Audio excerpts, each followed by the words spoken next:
I save myself a crust of bread. I eat the soft part and leave the crust in my pack. Every so often, I nibble at it. The night is unbearable. We can't sleep. We just stare in front of us and doze. Chadden is sorry that we wasted the scraps of bread that had been gnawed on by the rats. He said we should have gone ahead and kept it, and that we would all eat it now. Water is short as well, but we are not quite so badly off on that score.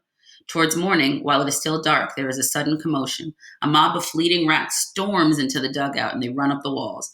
Our flashlights show up the chaos. Everyone screams and curses and starts hitting out. It is the working off of all the anger and frustration of all those long hours. Faces are distorted, arms flail, the rats squeak, and it is hard for us to stop. We were almost on the point of setting about each other. The sudden exertion has exhausted us. We lie down and wait again. It is a miracle that our dugout hasn't had any casualties. It is one of the few deep dugouts still intact. An NCO climbs down to us. He has some bread with him. 3 men did manage to get through last night and fetch some provisions. They reported that the shell fire was constant and just as heavy all the way back to our gun emplacements. They say it is a mystery where the other side is getting so much artillery. We have to wait. Around midday, something happens that I've been expecting to happen. One of the recruits cracks. I've been watching him for a long time, seeing the way he's been constantly grinding his teeth and clenching and unclenching his fists. We are all too familiar with those hunted wild eyes. In the last few hours, he seems to have quieted down, but it isn't real. He has collapsed in on himself like a tree that is rotten inside. Now he gets up and creeps quietly through the dugout, then rushes for the door. I turn over onto my side and ask, "Where are you off to?" "I won't be a minute," he says, and tries to get past me. "Hang on for a while. The shelling is already dying down a bit." He listens, and his eyes clear for a moment. Then they take on that dull shine again, just like a rabid dog, and he pushes me aside without saying anything. "Just a minute, chum," I shout. Cat sees what's going on. As the new recruit pushes me, Cat grabs him and we hold on to him tightly. Straight away, he begins to rave. "Let go of me! Let me out! I have to get out of here!" He won't listen and flails out, spitting out words that are gurgling nonsense. It's claustrophobia for being in the dugout.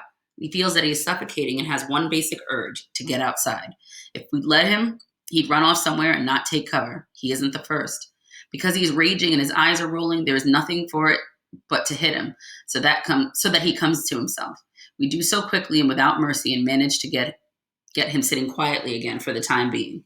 The others turn pale when they see all this. Let's hope it scares them off doing the same.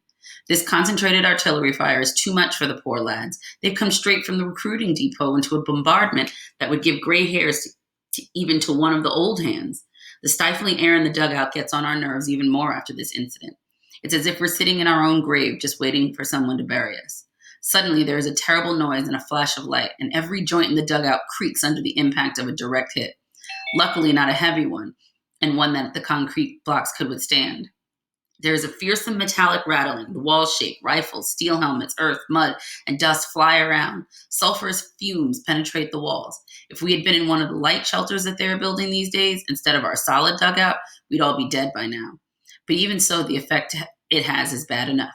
The recruit who had had the fit earlier is raving again, and 2 more have joined in. One breaks away and runs for it. We have trouble holding the other 2. I rush out after the one who ran away, and I wonder if I should shoot him in the leg. Then there is a whistling noise. I throw myself flat, and when I get up, there are fragments of hot shrapnel, scraps of flesh, and torn pieces of uniform spattered on the walls of the trench. I scramble back inside. The first recruit seems to have gone completely crazy. If we let go of him, he butts his head against the wall like a goat. Tonight, we shall have to try to get him back into the rear zone. For the moment, we tie him up securely, but in such a way that we can release him if there is an attack. Cat suggests a game of cards. What else can we do? Perhaps it will make things easier. But it is no good. We are listening to every impact that sounds close. We lose count and we lead the wrong suits. We have to give up. It's as if we're sitting inside a massive echoing metal boiler that is being pounded on every side. Another night. The tension has worn us out. It is a deadly tension that feels as if a jagged knife blade is being scraped along the spine. Our legs won't function, our hands are trembling, and our bodies are like thin membranes stretched over barely repressed madness, holding in what would otherwise be an unrestrained outburst of endless screams. We have no flesh, no muscles now. We cannot even look at one another for fear of seeing the unimaginable. And so we press our lips together tightly. It has to stop. It has to stop. Perhaps we'll get through it all.